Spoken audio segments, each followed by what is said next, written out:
Patna police ने आज सुबह बेली रोड के ऑफिसर्स फ्लैट पर छापा मारकर चंपा विश्वास बलात्कार कांड के आरोपी मृत्युंजय यादव उर्फ बबलू को गिरफ्तार कर लिया। लालू का वो जंगल राज, जब 2 साल तक होती रही आईएएस की पत्नी संग हैवानियत, महिला नेता के वहशी शहजादे की ऐसी कहानी, जब एक अधिकारी हो गया बेबस, जब पुलिस हो गई निकम्मेपन का शिकार, तब जंगल राज में इंसानियत भी हुई शर्मसार। ये कहानी है चंपा विश्वास की। चंपा विश्वास आईएएस की पत्नी थी।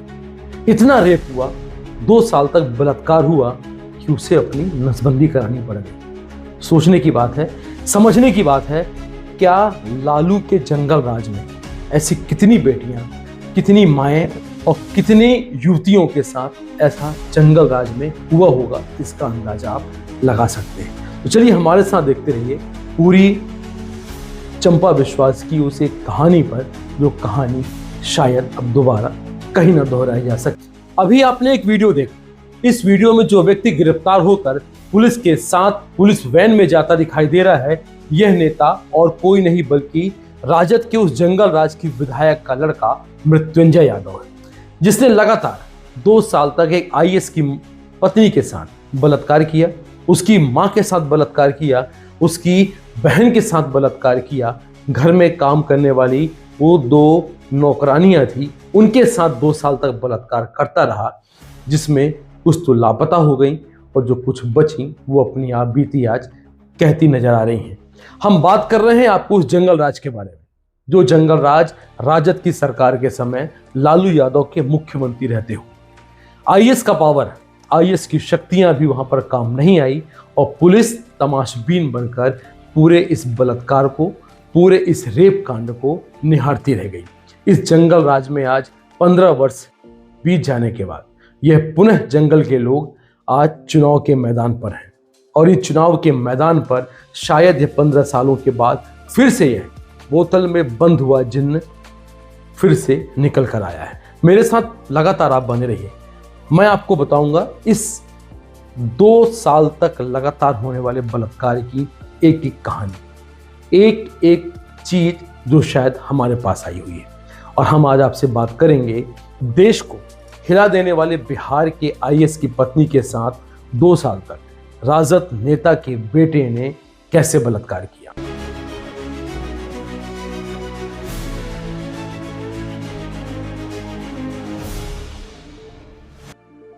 देश को हिला देने वाले बिहार के आईएएस की पत्नी के साथ 2 साल तक राजद नेता बेटे के द्वारा बलात्कार कांड के बारे में शायद बहुत से लोग जानते भी नहीं होंगे। असल में लालू यादव के जंगल राज में इस घटनाक्रम की कहानी शुरू होती है 7 सितंबर 1995 को। इस दुष्कर्म कांड की पटकथा लिखी जाती है। यह मामला था प्रदेश की राजधानी पटना, जहां एक आईएएस अफसर की पत्नी, मां, भतीजी और 2 नौकरानियों के साथ 2 साल तक दुष्कर्म की घटना ने सबको चौंका दिया। ये मामला उजागर होते ही राष्ट्रीय स्तर पर सुर्खियों में आ गया और इस केस में राजद की एक महिला नेता और उनके बेटे पर आरोप लगने लगे। बिहार में लालू शासनकाल में एक आईएएस अफसर के परिवार की महिलाओं के साथ हुए दुष्कर्म का मामला जंगल राज की कड़वी याद दिलाता रहता है।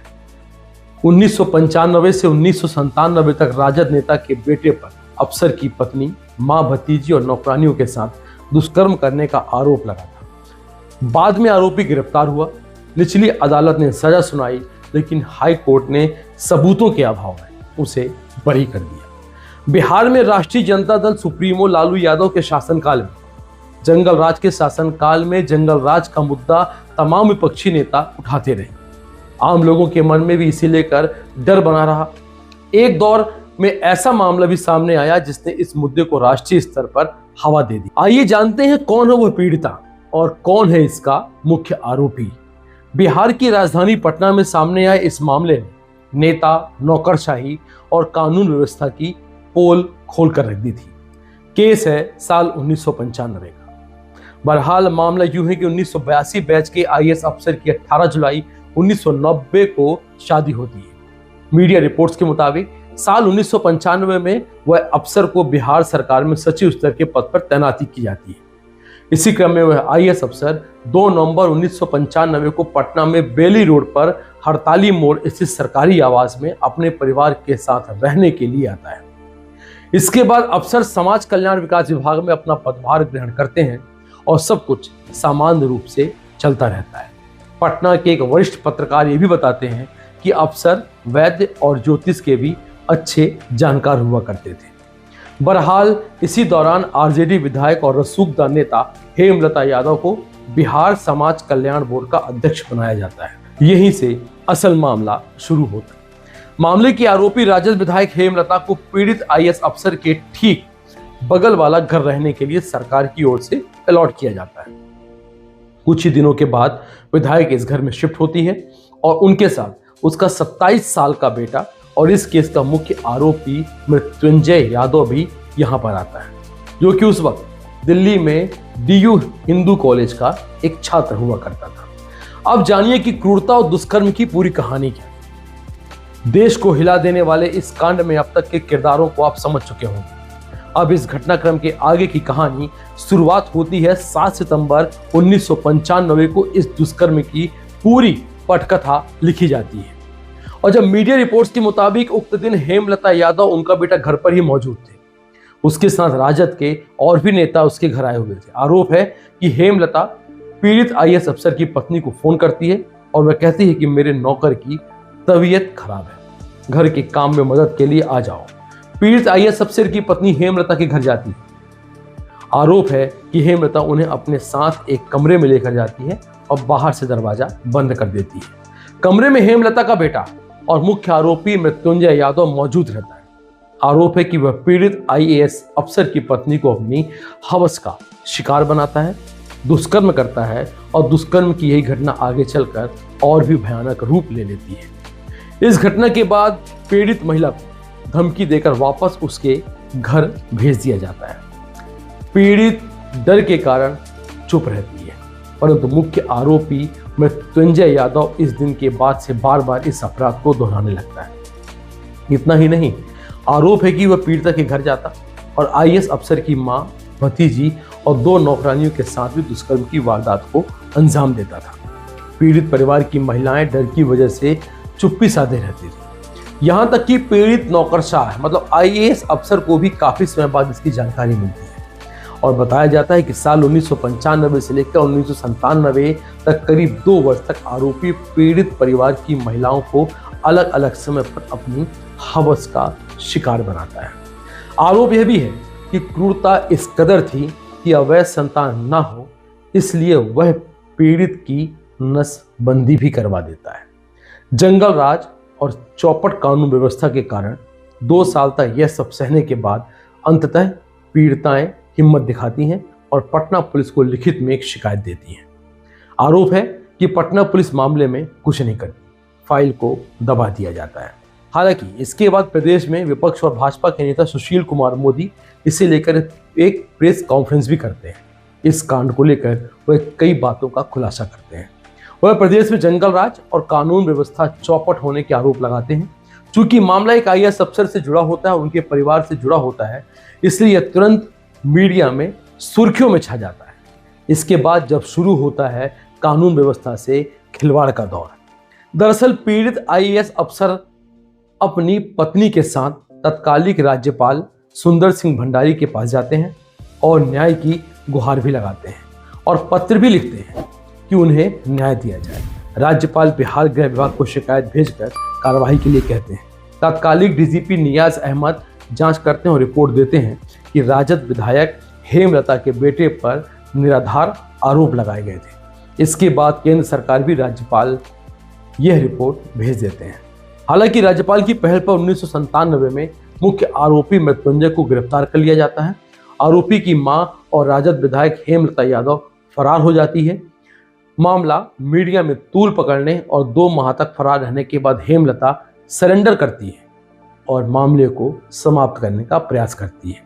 वहीं जेल और कोर्ट के क्या फैसले आते हैं इसके बारे में आपको बताता हूँ। रिपोर्ट्स के मुताबिक मुख्य आरोपी मृत्युंजय और उसकी मां हेमलता दोनों को जेल भेज दिया जाता है। 3 साल बाद दोनों आरोपी जेल से बाहर आ जाते हैं। पटना में स्थानीय कोर्ट का फैसला भी इस दौरान सामने आता है कि कोर्ट की ओर से आरोपी मृत्युंजय को 10 साल और हेमलता को 3 साल की सजा सुनाई जाती है। चूंकि हेमलता जेल में 3 साल पहले ही रह चुकी होती है, ऐसे उसे दोबारा जेल नहीं जाना पड़ता है। हाई कोर्ट में ये अपील खारिज हो जाती है और हाई कोर्ट में एक और नया तमाशा चालू हो जाता है। इसके बाद इस चर्चित मामले में पटना हाई कोर्ट से आरोपी बेटे और मां को बड़ी राहत मिलती है। हाई कोर्ट की ओर से निचली अदालत के फैसलों को पलट दिया जाता है। सवाल उठाए जाते हैं कि 2 साल तक पीड़ित चुप क्यों थी, गर्भपात क्यों कराया और नसबंदी क्यों कराई। मृत्युंजय के वकील दलील देते हैं कि पीड़िता और आरोपी के बीच प्रेम संबंध था। पीड़िता शादी के लिए दबाव बनाते हुए बदनाम करने की धमकी दे रही थी। आरोप भी इसलिए लगाए गए ताकि अपने नौकरशाह पति के भ्रष्टाचार पर पर्दा डाला जा सके। और बता दें कि तत्कालीन सरकार की ओर से उक्त IAS अफसर पर भर्ती घोटाले का आरोप लगाया गया। ऐसे में पीड़िता अफसर और उसकी पत्नी का किसी ने साथ भी नहीं दिया। नतीजा यह हुआ कि हाई कोर्ट ने सभी आरोपियों को बरी कर दिया। इसके बाद पीड़ित IAS अफसर दिल्ली चला जाता है और वहां पर जाकर अपनी आगे की बची हुई नौकरी करता है। आखिर वह पीड़ित परिवार और आरोपी अब कहां पर हैं? पटना के वरिष्ठ पत्रकार बताते हैं कि पीड़ित IAS अफसर और उनकी पत्नी के बीच उम्र का काफी फासला हुआ करता था। इस पूरे घटनाक्रम के बाद जब झारखंड राज्य बना तो पीड़ित IAS अफसर वहां शिफ्ट हुए और बाद में उनका निधन हो गया। वहीं अफसर की पत्नी अब गुमनामी में अपनी जिंदगी बिता रही है और अपनी जिंदगी को जी रही है। और चर्चा यह भी है कि पीड़िता को अपने अफसर पति के निधन के बाद अनुकंपा पर नौकरी मिल गई थी। कुछ जानकार ये भी कहते हैं कि वह अब कोलकाता में गुमनामी की तरह अपना जीवन बिता रही है। इधर आरोपियों की बात करें तो मामला सामने आने और जेल से बाहर आने तक राजद नेता हेमलता यादव की और राजनीति पूरी तरह से खत्म हो गई। वह कहाँ रहती है, क्या करती है, अब इसकी कोई चर्चा नहीं करता। उनके बेटे के बारे में भी अधिक जानकारी कोई मिलती नहीं है। परंतु सोचने की बात यह है कि IAS जैसा पावरफुल व्यक्ति जब अपनी पत्नी के लिए न्याय नहीं दिला पाया और राजद में उस जंगल राज लालू जैसे मुख्यमंत्री के रहते राजद में जंगल राज का जो घिनौना एक गंदा खेल खेला गया, वह पार्टी अब पुनः मैदान पर उतरी है। सोचना समझना वहां की जनता को है, सोचना समझना वहां के वोटर्स को है, सोचना समझना वहां के नागरिकों को है। क्या ऐसी पार्टी या ऐसे लोग जो जंगल राज का एक नमूना पेश पहले 15 साल पहले कर चुके हैं, ऐसी पार्टी को ये कहां तक भारतीय संविधान को तार तार करने में कमी नहीं छोड़ेगी? क्या गारंटी है कि ये लोग भारतीय संविधान को मानेंगे? क्या गारंटी है कि भारत के शासन, भारत के कानून व्यवस्था को ये लोग मानेंगे? इसकी क्या गारंटी है कि ये जीतने के बाद पुनः जंगल राज स्थापित नहीं होगा? कहीं चाले घोटाले में नाम आता है तो कहीं कोचों को खाने के काम आते हैं। ऐसे करोड़ों अरबों के घोटाले लालू के राज में हुए, उस जंगल राज में हुए, और उस जंगल राज को बचाने के लिए वहां पर अब अन्य पार्टियों ने भी अपना दमखम लगा के रखा। तो क्या जंगल राज में ऐसी आने वाली स्थितियों को बिहार की जनता पुनः देखना चाहती है, या फिर अपनी बहन, अपनी बेटियों और ऐसे IAS अफसर जैसे ऐसी कई मासूम बच्चियां हैं, कई मासूम पत्नियां हैं, कई मासूम घर की बहनें हैं जिनको ये जंगल राज कभी भी खा सकता है? नमस्कार, जय हिंद।